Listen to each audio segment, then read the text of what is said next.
pangarap mo? Ano bang pangarap mo nung gusto mo? Gusto mong maging ano? Ha? May pangarap ka ba? Anong gusto mong maging? Teacher. Gusto mong maging teacher. Bakit gusto mong maging teacher? Para ano? Para maturuan ko po kapatid ko. Wala ba nag-aaral sa inyo? Ikaw lang? Nympha is from Pampanga. She has 4 brothers and sisters. She and her family moved to Manila hoping for a better life, but all their dreams were shattered. So they had to start selling vegetables in the market just to make ends meet. Nympha wanted to go to school so badly, but her parents couldn't afford it because they needed the extra income that Nympha provided to help support the family. And then Nympha heard of the Hope Worldwide Youth Center in her community where she could hang out during her free time. The Hope staff went home with her once and convinced her mother to allow Nympha to study in the drop-in program of the youth center. The mother unfortunately refused because she even gave excuses like Nympha's school records weren't with them, so Nympha couldn't really go back to school. What the Hope staff did was they went back to Pampanga just to get all of Nympha's school records. And finally, her mother agreed to finally have Nympha enroll in the youth center. That was a year ago. Today, at 13 years old, Nympha is formally enrolled in the 1st grade. And her Hope volunteer friend every Saturday sees her to give her tutorial lessons to help her study for an exam that will help her be accelerated to a higher grade level. Hi, this is Sharon Cuneta, bringing hope to a hurting world.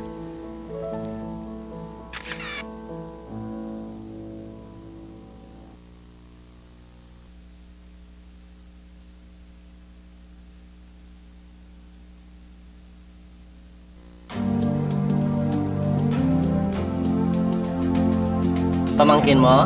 Ilan? 2. 2. Ilang taon? Isa magtuto. Yung isa magtuto, Isa magtuto. isa magtitri. Babae, lalaki? Babae. Talaga. Ikaw nag-aalaga sa kanila? Jenny Rose was born in the streets.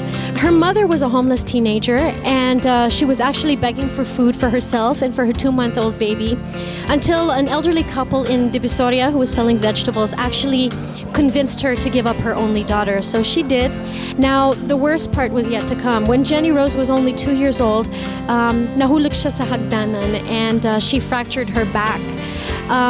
She was not able to receive proper medical attention at dahil dyan, lumaki siya naging kuba. As a result, Jenny Rose became very insecure, very shy. Lalong-lalo na because a lot of the kids were teasing her in school, they were bullying her. But the good news is that last year, a Hope Worldwide staff member took notice of Jenny Rose and convinced her family to allow Jenny to enroll in the Hope Worldwide Daycare program. It's been 5 months since Jenny Rose has been in the Hope Daycare or Youth Center, but it has made a drastic improvement on her life. She blossomed, nagkaroon siya ng mga kaibigan, hindi na siya naging mahiyain. She actually has a lot of new friends and playmates who not just are very supportive of her, but are actually defending her kapag may mga nangaasar sa kanya. Nowadays, she really loves to go to school, and she doesn't mind the fact na kailangan siyang maglakad ng 45 minutes every day from her house to the youth center. The best part of it all is that this coming school year, Jenny is going to be in the 1st grade in one of the city's public schools. Jenny has met a benefactor who gets the medical attention that she needs, but more than that, she has the love and support from people around her. Ako po si Donita Rose, bringing hope to a hurting world.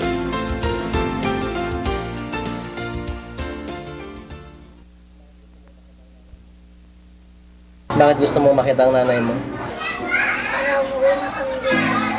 Saan kayo uwi? Probinsya namin. Talaga? Matagal mo na ba siya hindi nakikita? Pag nakita mo siya, ano sasabihin mo? Naiuwi na tayo dito. Naiuwi na tayo sa probinsya. Bakit gusto mo na umuwi sa probinsya? Marami nang umuwi dito. Sa Hope, masaya ka naman. Anong ginagawa mo sa Hope? Lalaro. Saka? Manonood.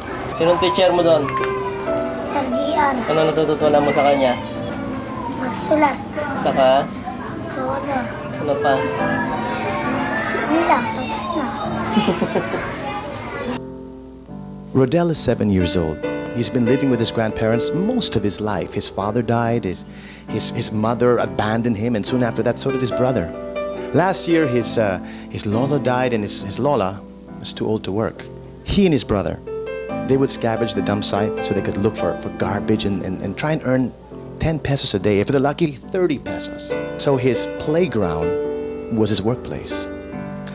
Then one day, he heard about the Hope Worldwide Youth Center from the other children and joined all the activities that he could join. And after coming home from work, that's exactly where he would go. Last June, Rodel enrolled in the center's daycare program, and it was his first time to feel what it's really like to be a real kid.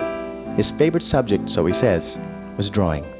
He learned not only his ABCs, but family values as well. If he had a choice, Rodel would rather keep on going to school and stay in the Hope Youth Center with all the children and adults waiting for him to give him that one big hug. The love and attention that any and every 7-year-old so longs to receive. I'm Marc Nievera, bringing hope to a hurting world.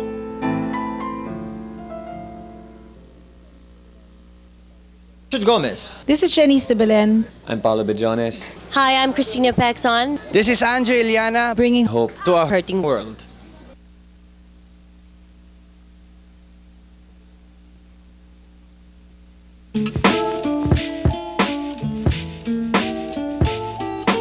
I'm here in the Philippines because when I became a Christian in 1988, I realized that God created me with brown skin for a reason, that I'm Filipino for a reason, that I should be in the Philippines really helping my people out. So I basically gave up the American dream for God's dream. Just looking at my life before, one word to describe myself was basically selfish. I was a very selfish individual. It's very cliche, but you know, everybody always says you get more than you give. But yet it's so true that when you are really out there caring for other people, it's a great feeling to really love people, and you realize that it is really the essence of really living what life is really all about. The things that really hurts me the most is the fact that many children in our society are suffering silently. The thing that really saddens my heart is that every day God hears their cries, and our society is very religious, but people don't lift a finger to do anything most of the time. It's a lot of talk. It's a lot of sentimental good wishes, but we need to, collectively, I think we have to realize that the poor in our society are a lot like the disabled members of a family. We help the disabled members of our family, or even us when we're sick. Our relatives and our mothers and fathers, our brothers and sisters, they help us not because of what we've done for them in the past, and not because of what we will do for them in the future. We help each other because we're blood, because we love each other, because we care for each other, because we're family. And we have to realize that the poor, especially the children, are part of the human family, and they cannot do for themselves right now. A lot of them cannot speak up for themselves right now. They don't have the self-esteem, they don't have the courage, and we need to stand up for them. We need to represent them, and we need to get out there into these poor communities and bring them out, because a lot of them are so isolated, and they are screaming out, and they need somebody. They need a big brother, they need a kuya, they need a ate. So we need to get out there and help, and we need to look into our hearts and see, you know, are we really happy in our life? Are we contented with just getting things for us? And that's not where true life is. You'll just be so empty if that's all you're searching out for.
My name is Ronel Gulimlim.